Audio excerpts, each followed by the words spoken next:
Bharat, Guatemala, घाना, दुनिया के कुछ ऐसे देश जो शिक्षा के प्रसार की ओर तेजी से काम कर रहे हैं। पहल तो हो रही है, पर असर कितना देखने को मिल रहा है जानते हैं आज महेश झा से। 2010 में भारत में कानून बना, लेकिन क्या वाकई कुछ बदलाव आए हैं? सरकारी आंकड़े बात कर रहे हैं 96% की, पर जमीनी हकीकत क्या है?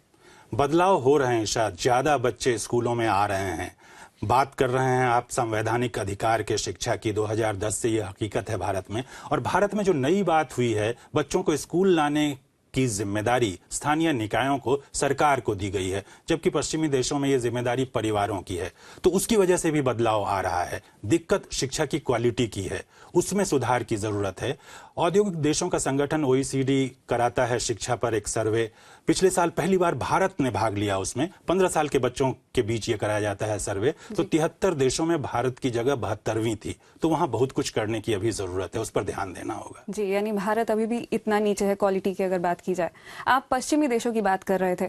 जर्मनी में लिटरेसी रेट 99% है, 99%। तो यहाँ सरकार किस तरह से सुनिश्चित करती है कि बच्चे स्कूल जाएं? यहाँ भी प्राथमिक शिक्षा मुफ्त है और अनिवार्य है। तो सभी बच्चों को स्कूल जाना है, इसकी गारंटी स्थानीय निकाय लेते हैं। उनके पास सभी लोग रजिस्टर्ड भी हैं।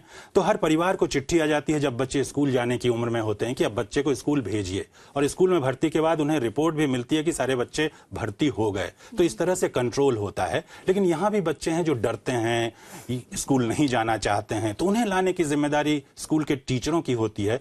अगर कोई बच्चा स्कूल में नहीं आया तो तुरंत घर फोन करते हैं या घर जाते हैं देखने के लिए कि बच्चा कहाँ है, घर में है या घर से निकला और स्कूल नहीं आया। जी, यहाँ हम ई बुक रीडर के बारे में देख रहे थे।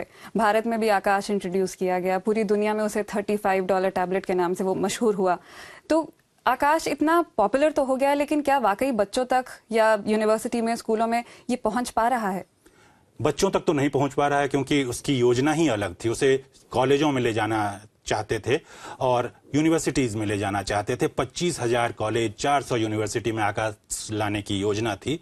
लेकिन उतना बन नहीं पा रहा है जितनी जरूरत है, और इसलिए वो उतना सफल नहीं कहा जा सकता है मेरे विचार से जितना उसको होना चाहिए था। लेकिन एक अच्छी पहल है, क्योंकि बच्चे और किशोर बहुत आसानी से सीखते हैं। उन्हें डर नहीं होता, पूछने में झिझक नहीं होती, कुछ तोड़ने फोड़ने का तकलीफ नहीं होती।